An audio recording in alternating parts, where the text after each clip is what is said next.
Hi everyone, welcome to my YouTube channel. So in this video we are going to continue class 10 science practice paper number 3 of part C biology, and this is the part 3. So now let us answer the questions related to biology. So the first question, that is 15th question, this is the 10th main. The phenotypic ratio in F2 generation in monohybrid cross experiment is 1 is to 2 is to 1, 3 is to 1, 2 is to 1 is to 1 and 1 is to 3. So among these the genotypic ratio is option A, 1 is to 2 is to 1. This 3 is to 1 is phenotypic ratio. So now this is 10th main, 15th question. The right option is option A. So genotypic ratio 1 is to 2 is to 1. So now let us move for the 16th question. Reuse of plastic is better than recycle method. So why he asked? It is 1 mark question because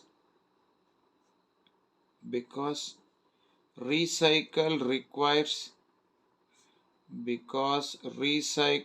requires energy. So that is the answer for 16th question. Now let us move for the question number 17. Differentiate between homologous and analogous organs. So now let us differentiate between homologous and analogous. So this is question number 17. One side let us write homologous, then another side is analogous. So let us differentiate. The first point is that homologous, they have same basic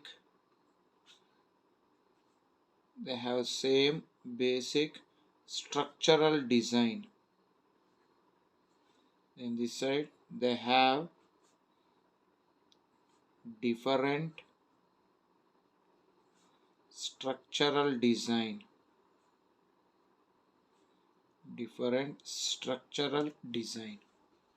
Then the second one is they perform different function. Structure is same but function is different. They perform different function. So here they perform similar function.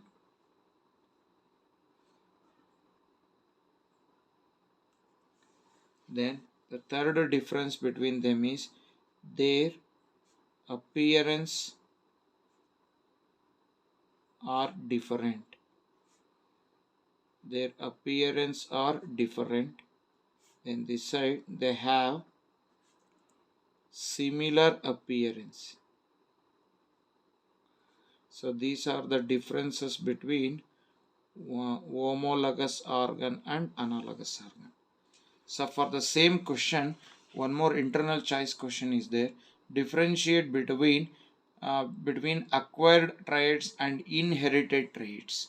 So let us differentiate between acquired and inherited traits.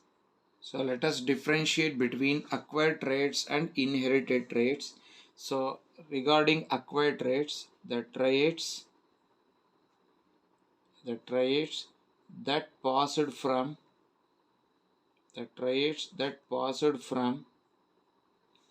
parents to offspring.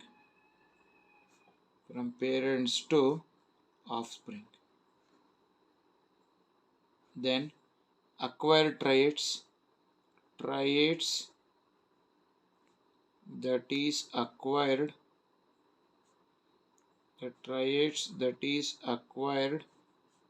in a lifetime by an individual.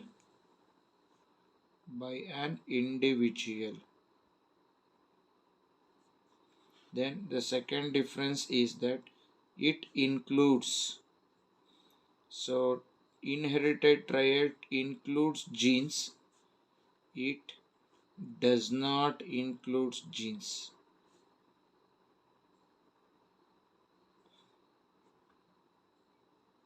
Then Example for inherited traits, it may be air color, it may be high color, it may be air color, it may be high color, it may be skin color, air color, high color, skin color, nose. All these comes under inherited traits. Example for acquired, gaining knowledge, then learning musical instruments,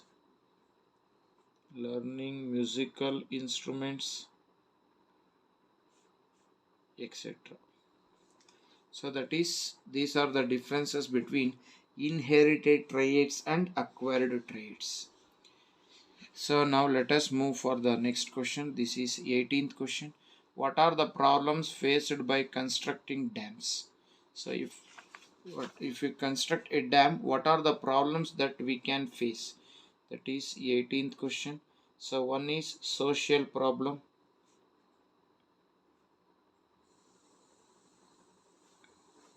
So it leads to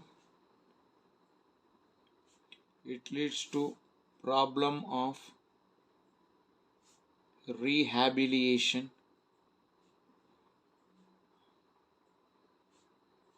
That means the people may not get proper place to live. That is called social problem. Then second one is called as economical problem. So second problem is called as economical problem. So economical problem. So investing huge amount for constructing dam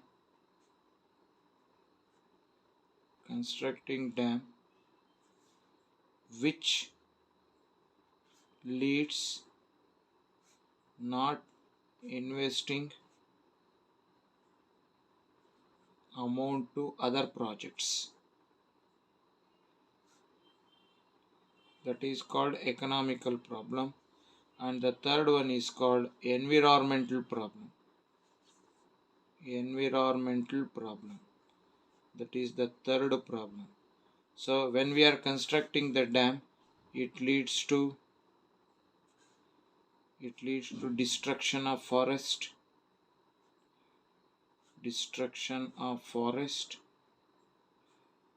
which leads to various pollution,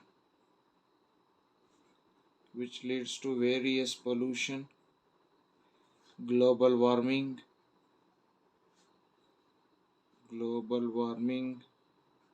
greenhouse effect. So all these will occur because of construction of dam.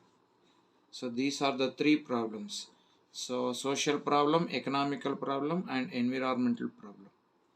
So now let us move for the 19th question. How can we as an individual contribute or make a difference for the management of following: forest and wildlife, water resources, coal and petroleum? So now let us answer these questions one by one. First let us take forest and wildlife. So this is 19th question. So first is forest and wildlife. So what is the contribution that we can make in conservation of forest and wildlife?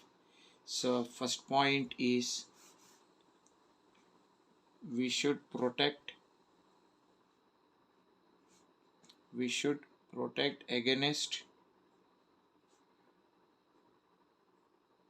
against the poaching. That is, hunting of animals should be prohibited. So poaching of wild animals. Poaching of wild animals. Then the second one is we should stop the annexation. We should stop the annexation of forest land for our use. So this is what we can do towards forest and wildlife. Then the second one is water resources. Water resources. So regarding water resources, turn the taps off while brushing or bathing,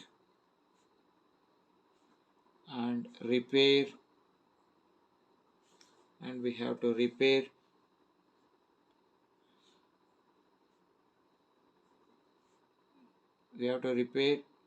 leakage of taps. This is the first we can do. Then we should practice water harvesting. So the next point is that we must practice. So second point is that we must practice water harvesting, that is rainwater harvesting, so that during rainy season we can collect the water and we can use that water whenever necessary. Then we should avoid discharge of sewage and other wastes into rivers and other water resources.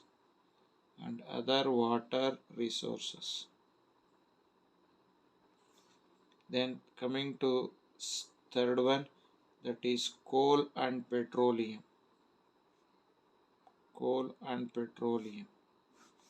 So the first one, use of public transport.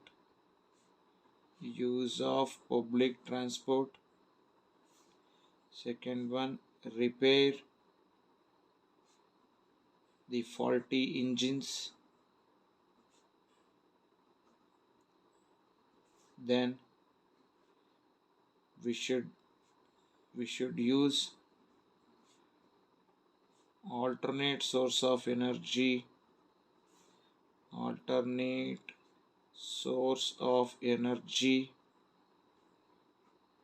like solar energy.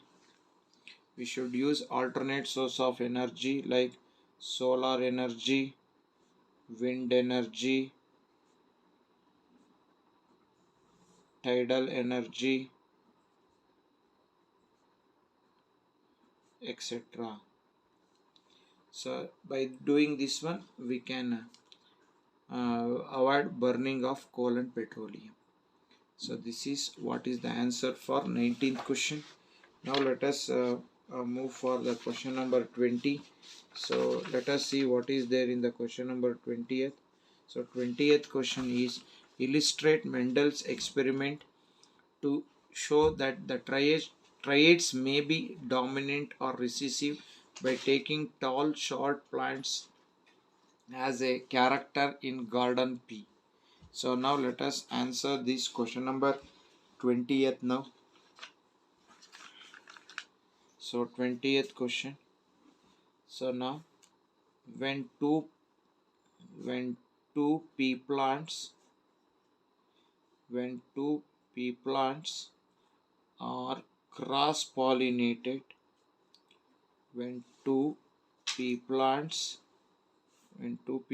are cross pollinated, the gametes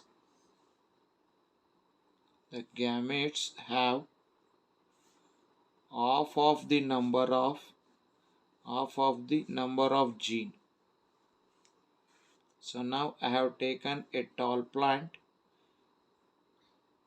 having capital T, and short plant, short p plant having small t.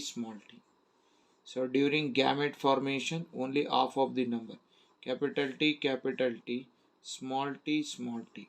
So now these two plants are cross pollinated. So when these two are cross pollinated, so we are getting the baby plants of F1 generation. So now capital T, small t.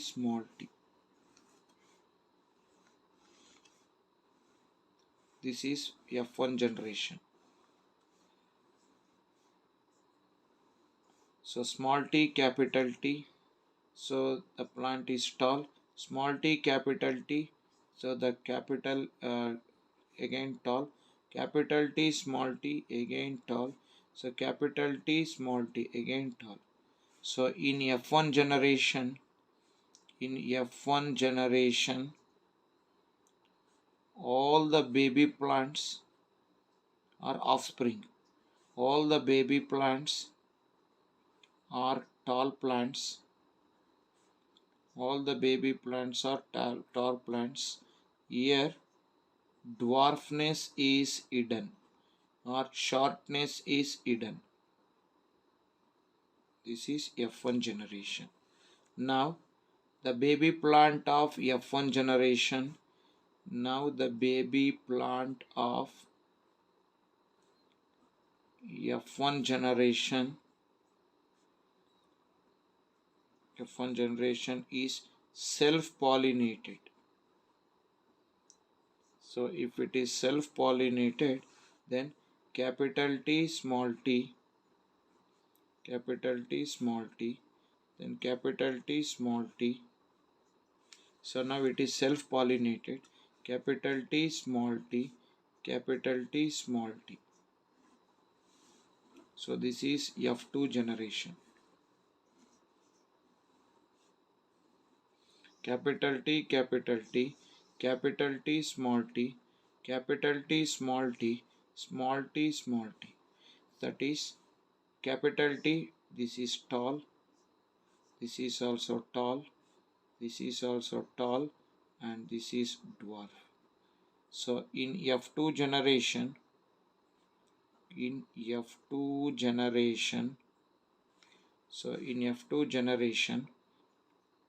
dwarfness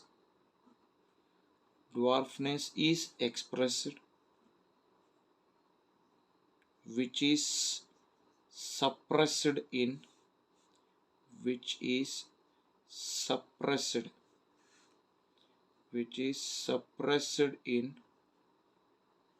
F1, but here 75% of them are tall plants and 25% of them are dwarf plant. Therefore tall is dominant here. So let us write the two ratio. One is phenotypic ratio. So phenotypic ratio for monohybrid crosses, it is 3:1, and genotypic ratio for monohybrid cross is 1:2:1. One pure tall plant, two intermediate plant, and one. So phenotypic ratio is 3:1. Genotypic ratio is 1:2:1. So here three plants are tall and one is dwarf. That is 1, 2, 3. Three are tall and one is dwarf. So phenotypic, one pure tall, capital T, two intermediate, capital T, small t, capital T, small t, one pure dwarf, small t, small t. Therefore phenotypic ratio is 3:1 and genotypic ratio is 1:2:1. So by like this we have to answer these questions. So by this we have successfully completed all the questions related to practice paper number 3 of class 10 science. So in the next video we are going to solve practice paper number 4. So till then, those who are not subscribed my channel, please subscribe it. Those who already subscribed, please watch my videos, like my videos and share my videos, and don't forget to press the bell icon to get the notification for the next video. Thank you for your great support. Once again, thank you very much.